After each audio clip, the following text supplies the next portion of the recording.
Phone বন্ধ করুন, কথাগুলো শুনুন। কেউ কিন্তু পেশেন্ট আনবেন না, পেশেন্ট বা অতিরিক্ত কচি কাঁচা বাচ্চা আনবেন না, কারণ এখানে প্রচুর ভিড় হয়। কেউ আনবেন না পেশেন্ট, আপনারা ডাক্তারখানায় চলে যাবেন, মায়ের মন্দিরে আসবেন না। দক্ষিণেশ্বর তারাপীঠ আমরা কে যাই? ভালো সুস্থরা যায়। আমরা কেদারনাথ যাই, ভালো সুস্থরা যায়। যাই তো? যাই। তাহলে সুস্থ মানুষ আমরা বাড়িতে পেশেন্টটাকে রেখে দিয়েছে, আমরা কি করি? মায়ের কাছে আমরা প্রার্থনা জানিয়ে আসি যে মা উনাকে তুমি সুস্থ করো, বলি তো?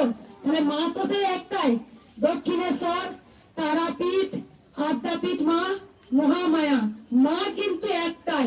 আর যিনি কৃষ্ণকালী মা, মা কিন্তু একটাই, মা হচ্ছে মহাসতী। কারণ মাকে নানা নামে আমরা ডেকে পুজো করছি।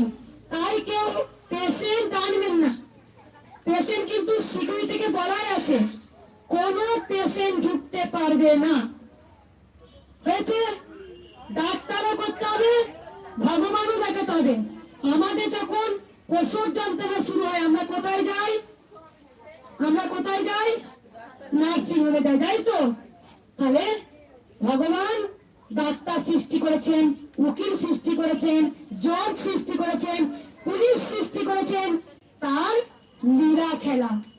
যখন বাবা কাপা জন্মগ্রহণ ছিলেন তখনও ডাক্তার ছিল, যখন পরমহংসদেব ছিলেন তখনও ডাক্তার ছিল, ছিল তো? তাহলে ছিল। তাই ভগবানও থাকবেন, ডাক্তারও থাকবেন, পুলিশও থাকবেন, জজ থাকবেন, অসুর থাকবেন, সুরও থাকবেন, দেবতাও থাকবেন, তার সঙ্গে অসুরও থাকবেন। তাই কোন পেশেন্টকে টানতে টানতে হেজাতে হেজাতে নিয়ে আসবেন না, কারণ মায়ের কাছে ভক্তরা সুস্থ, বাড়ির যে কেউ সুস্থরা এসে মায়ের স্থানে পুজো দিন। বাড়ির কোন ফ্যামিলি একজন এসে তারা এসে মায়ের স্থানে পুজো দিয়ে যান, ব্যাস, তাহলে হবে। না, অতিরিক্ত পেশেন্টের বাড়াবাড়ি হলে ডাক্তারখানা যাবেন, ডাক্তারও করতে হবে, ভগবানকে আমাদের ডাকতে হবে। আমাদের সব কিছু ভগবান কিন্তু নিয়তি দিয়েছেন। তখনও ডাক্তার ছিলেন, এখনো ডাক্তার থাকবে, তখনও ভগবান ছিলেন, এখনো ভগবান আছেন, মা ছিলেন, মা আছেন, মা থাকবেন। কারণ আমরা ঘরে বসে নাম জপ করেই কিন্তু উপকার পাওয়া যায়। আর কিছু বলবো না, সকল ভক্তদের তিনটে কথা বলবো। শুধু কেউ তাড়াহুড়ো করবেন না, কারণ আপনারা একটা দিন দাঁড়ান, আমি প্রত্যেক দিন এসে আমাদের ওখানে দাঁড়াতে হয়। শুধু মায়ের নাম জপ করুন, কেউ কিছু চাইবেন না মায়ের কাছে, কিছু চাইতে নয়, কারণ যার যতটুকু আয়ু লেখা আছে তার ততটুকুই আয়ু থাকবে। জন্ম মৃত্যু সবই গোবিন্দের লেখা। তাহলে মৃত্যুটা অনেকদিন আগেই গোবিন্দ আটকাতে পারতো। রাস্তায় মৃত্যু, সন্তানে মৃত্যু হচ্ছে, গাড়ি অ্যাক্সিডেন্টে মৃত্যু হচ্ছে, মায়ের গর্ভ থেকে মৃত্যু হয়ে যাচ্ছে, তাই মৃত্যুটা গোবিন্দ হাতে। কেউ তাড়াহুড়ো করবে না। যারা লাইন দেননি, লাইন দিয়ে পুজো দেবেন, লাইন দিয়ে পুজো দেওয়ার মজাই আলাদা। যার যার মনস্কামনা নিয়ে এসেছেন তারা মাকে মনে মনে জানাবেন, কিছু প্রকাশ করবেন না। আমাকে টানা হেজরা করবেন না, টানা হেজরা করে সেলফি তুলতে যাবেন না। আমি শুধু কপালে জাস্ট ত্রিশূলটা কপালে নেবেন, চলে যাবেন। অনেকে রুমালে ত্রিশূল ছোঁয়ান, অনেকে কাপড়ে আঁচড়ে কিচ্ছু ছোঁয়াতে হবে না। তোমাকে দিলে তোমার কাছে যা আছে সব কিন্তু গোবিন্দ নিয়েছে।